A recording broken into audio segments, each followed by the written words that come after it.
Hi everybody, my name's Levi Clay and I would like to welcome you to another question and answer video.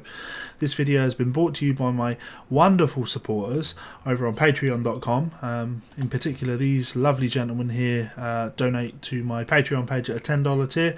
If you want to check out the link to my Patreon in the description, you can help support this channel for as little as $1 and get exclusive access to our private patron only Facebook group where we do one-to-one instructional stuff on transcription, and you have constant access to me.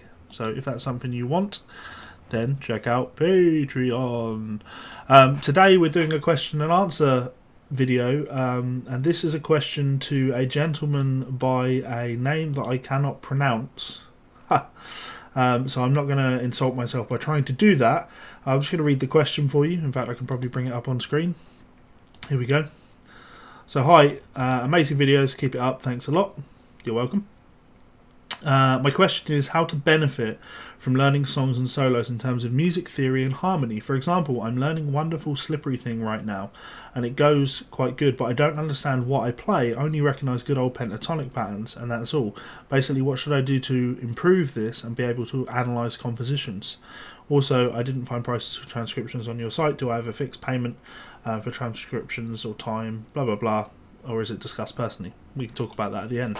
So, the most important part of analysis is exactly that, being able to actually analyse. When you look at a chord progression like Wonderful Slippery Thing, which my memory tells me is a B minor 7, D9, G major 7, and then an F sharp 7 alt.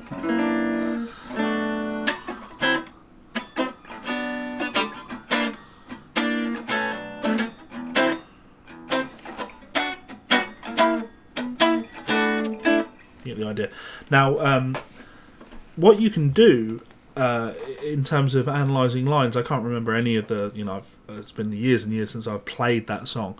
What you can do in terms of analysis is against any chord, B minor 7, it's all well and good being able to see that you're playing and saying, well, that's pentatonic.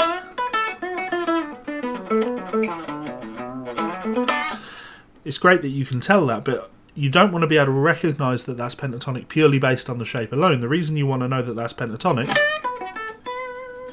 is because you understand that the pentatonic scale contains the root of a B minor chord, the third, the fourth, the fifth, the flat 7, the root, the third, fourth, fifth, flat 7 and root, right? That way, if you learn a phrase that goes something like this,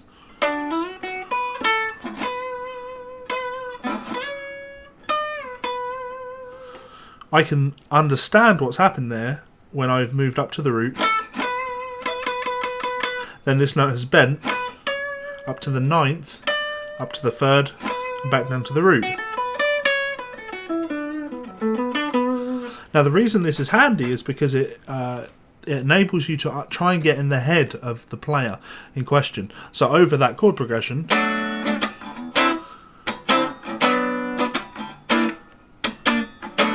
you might have a line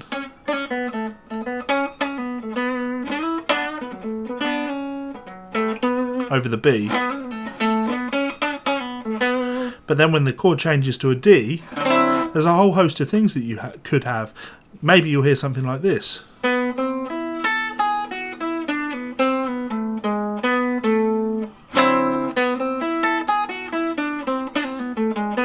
Words to that effect. Now, the worst thing that you can do when it comes to learning a solo or learning anything is learning where to put your fingers and nothing more. Just understanding, I put my fingers here because the book told me to. I put my fingers here because that's where the tab says he puts his fingers. That's the worst thing you could possibly do, because there's no real understanding when you do that. When I play a D9, and I learn this phrase,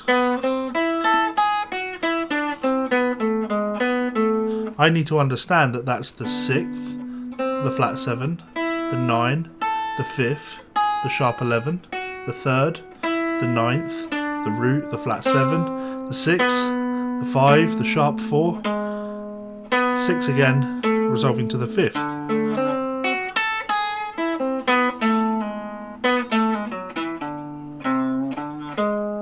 Yeah. So, and what I can take from that then is I can go, oh, okay, so that's the Lydian dominant scale, or that's 1, 2, 3, sharp 4, 5, 6, flat 7, and I have an understanding of the actual intervals that are being played, and then from there I can understand his thought process a little bit more, much more so than just going, oh, it's kind of minor pentatonic, because you can't copy that, you can't translate that information. If you learn a solo and over the B, the guitarist in question plays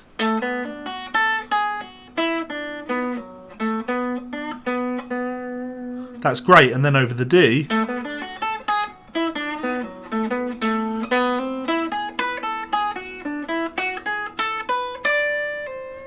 he plays that.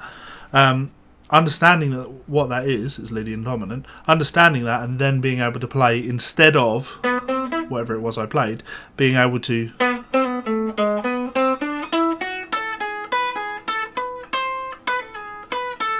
and play a different phrase because I understand the scale, is massively, massively important.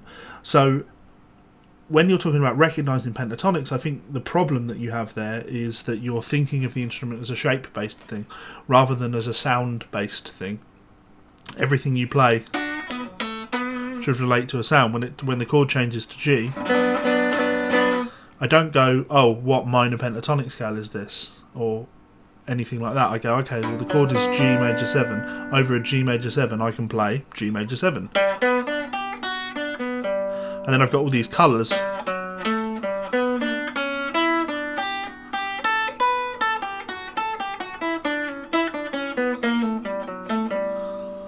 I put chromatic passing tone in there because there's always this sense of the chord. I can get away with these chromatic passing tones.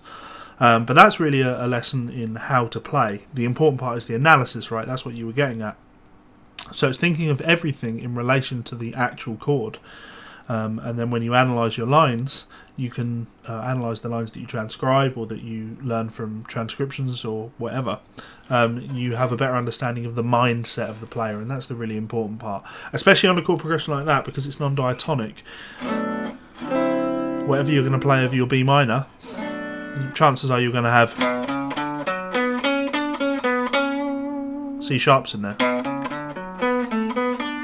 and that's contradicted by your D chord because D chord has a C natural in it. So being able to see those two things and go, okay, well, B minor I'm going to play C sharps because I like these minor 9 sounds, and then over the D9 I need a C natural. I can then outline that in my playing.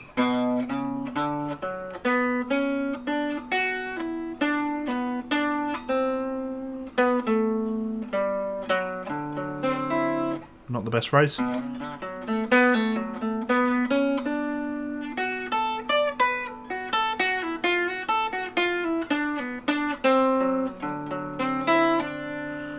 B minor, D7.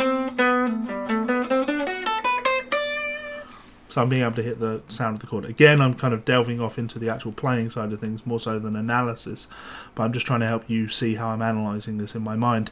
And the same will be true of the G major 7 to the F sharp 7. When you get to that F sharp 7 and you've got all of these options for outside sounds,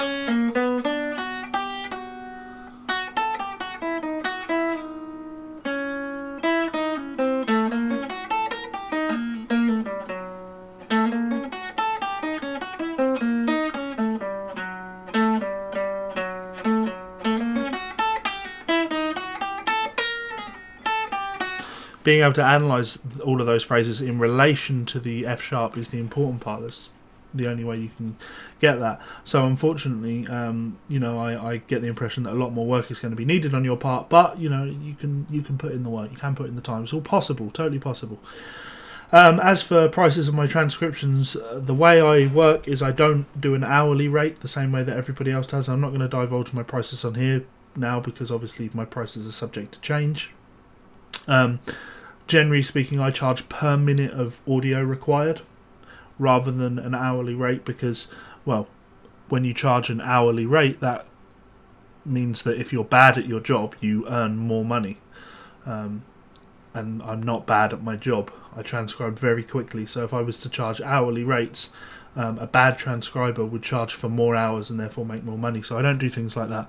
I charge by the minute of audio because that should be consistent across jobs.